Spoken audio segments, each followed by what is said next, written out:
na kaya natin at kakayanin pa natin. Yes! Okay. Maaari na kayo bigyan natin ng masigabong palakpakan ang bawat isa. Mga nagsisikot pa po, ang araw na ito ay hindi katapusan. Ito ay simulan lamang ng panibagong kabanata. Isang hakbang tungo sa mas maliwanag na kinabukasan. Ang tagumpay sa buhay ay hindi laging madali. Minsan kayo ay mapapagod, minsan kayo ay panghihinaan ng loob. Ngunit tandaan ninyo, ang mga pagsubok ay bahagi ng paglalakbay. Sa pagtupad ng inyong pangarap, kailangan ninyo ng lakas ng loob. Ang pagsubok ay bahagi ng paglalakbay. Okay. Sa pagtupad ng inyong pangarap, kailangan ninyo ng lakas ng loob, pasensya at matibay na pananampalataya sa sarili. Maniwala kayo na kaya ninyo.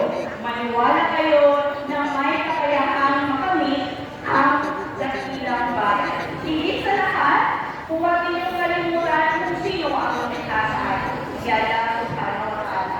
Patuloy kayong manalangin at maniwala sa inyong kalagayan. Maaaring nakakagdaan na ang lahat, ngunit ang kapangyarihan ng panalangin ang gagabay sa inyo. Magpatibay sa inyo at magdadala sa inyo kung ano ang pinakamabuti para sa inyo. Sa inyong paglalakbay, tandaan ninyo ang mga simpleng paalala nito. Mangarap ng malaki kahit may nagtutula sa inyo. Magsumikap kahit walang nakakakita. Manatiling magpakumbaba gaano man kalayo ang inyong narating. Maging mabuti sapagkat ang kabutihan ang nagpapaganda sa puso. At huwag kailanman tumigil sa pagkatuto. Darating ang araw na babalikan ninyo ang mga sandaling ito. Mapagtatanong ninyo na ito yung araw na nagsimula kayong maniwala ng lubos sa inyong sarili. Bago ako magtapos, nais kong iwan sa inyo ang mensahe.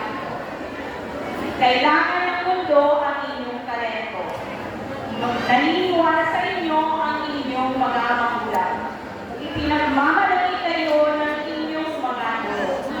At naghihintay sa inyo ang inyong kinabukasan. Humakbang kayo ng may kumpiyansa, may pananampalataya sa puso at may tapang sa bawat hakbang. Binabati ko kayo batch 2026. Naway patuloy kayong maninig, patuloy na umunlad at patuloy na abutin ang inyong pangarap. Maraming salamat at naway sa inyo ang kapayapaan at pagpapala. Assalamualaikum warahmatullahi wabarakatuh. Congratulations, batch 2026. Thank you very much, Dr. Shaharoni Usman or Ma'am Shawa, for inspiring not only our graduates but also sa aming mga teachers. Maraming salamat po. And now to award the Islamic token of appreciation to our keynote speaker, Medical Officer Salam Bin and PhD, together with our assistant school principal, Sir Ali JD, and together with our guidance coordinator, But this time, please allow me to read the content of this plaque. Lugi-Lugi Central School Plaque of Appreciation. This plaque is proudly awarded to Ma'am Shaharoni James Mann, PhD, for imparting his invaluable insight and inspiration to the learners, teachers, and other stakeholders as guest speakers during the 63rd graduation exercises with the theme Generational Unity, Pillar of Moral Governance Toward a Prosperous and Peaceful Bangsa Model, given this 31st day of March 2026 at Lugi-Lugi Central School, Bagawan, Matalan City, Philippines. Signed by our school principal, Sir Salam Bin, PhD.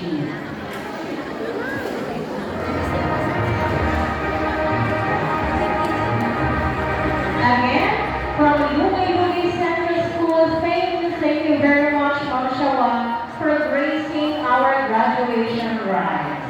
Thank you so much.